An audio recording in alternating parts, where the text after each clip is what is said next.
I'm Two-Stroke Yard Sale. You may remember me from such films as Why Is My Name Written on This Cop's Hand? And 64% Grandmaster.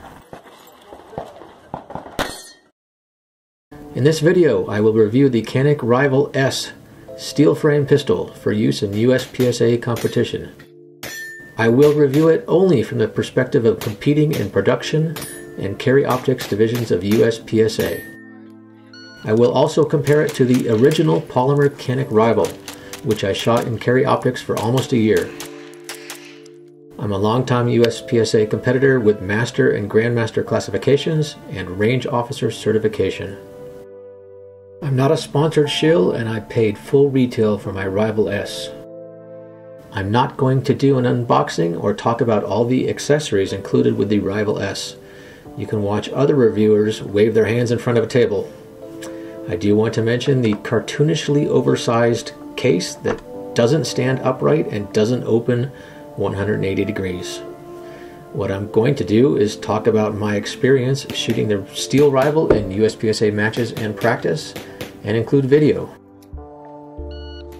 The best thing about the Rival-S is its trigger. It is fairly light with a clean break and a short positive reset. It has a lot of pre-travel that can be eliminated with an aftermarket trigger, and the pull gets lighter with some aftermarket springs. The aftermarket trigger also shortens the reach. The great trigger is no surprise, as the original polymer Rival has what is undeniably the best striker trigger, widely regarded as equal to a CZ Shadow and approaching the quality of a custom 1911 or 2011.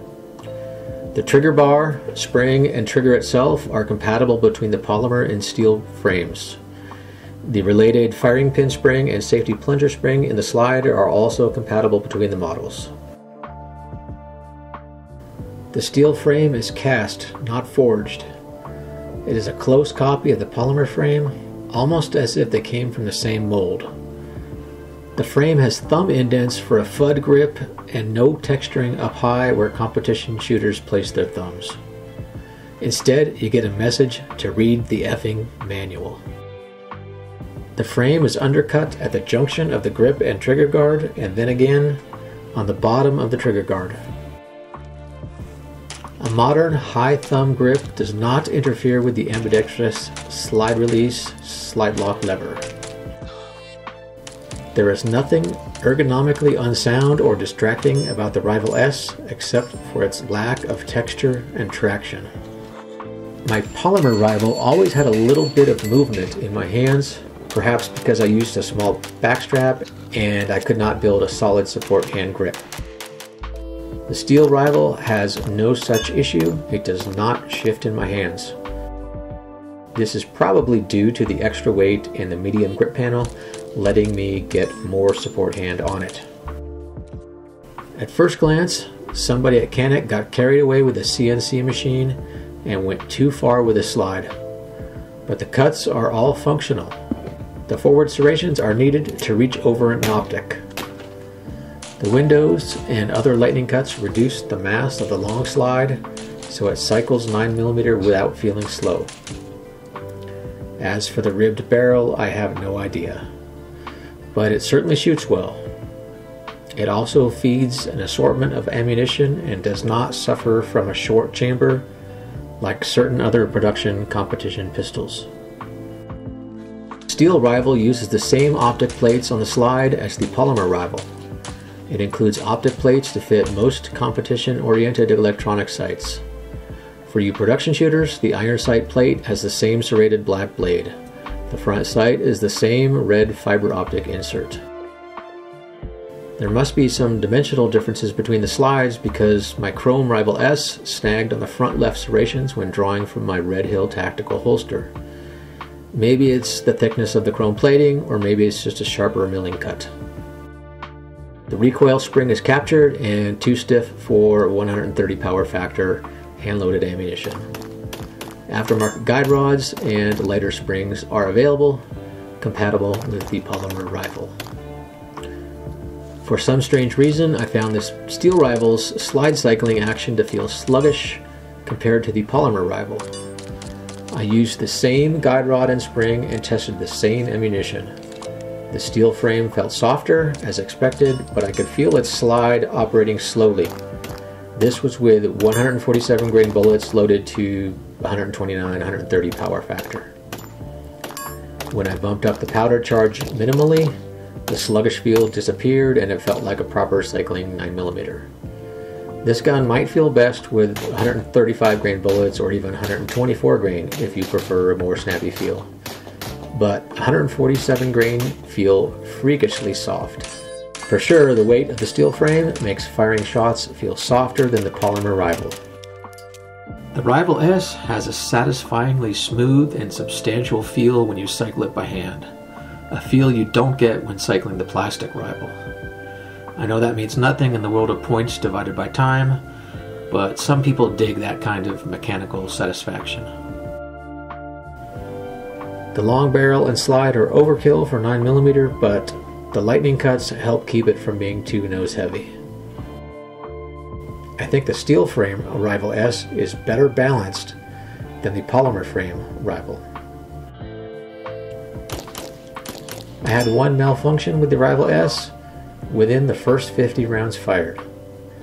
Curiously, my polymer Rival also had one malfunction within the first 50 rounds, then no other malfunctions that were not user-induced.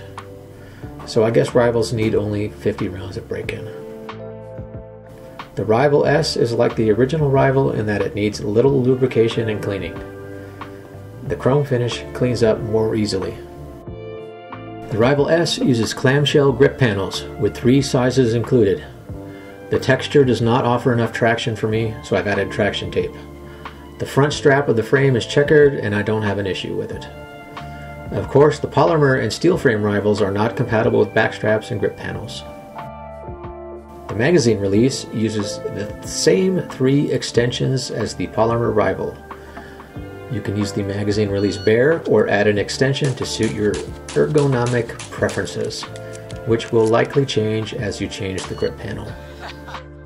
The polymer Rival included 2 magazines made by Mixkit, whereas the steel Rival included 2 magazines made by Canik. They are compatible as far as base pads, springs, and followers. The slide stop, slide release lever spring is still the same delicate thing, the Rival's only weak spot.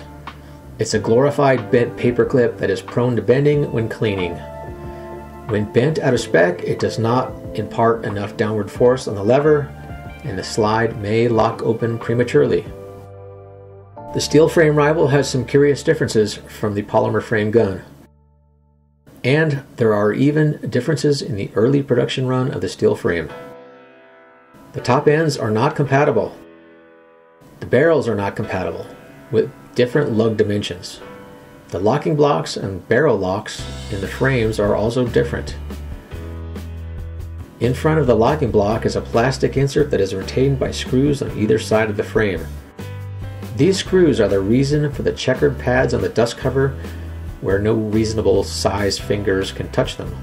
Strangely enough, the checkered pads don't seem to affect holster compatibility.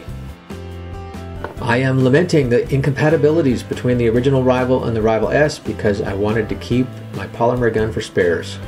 And the red dot died, I just wanted to swap top ends. Unfortunately, that won't work.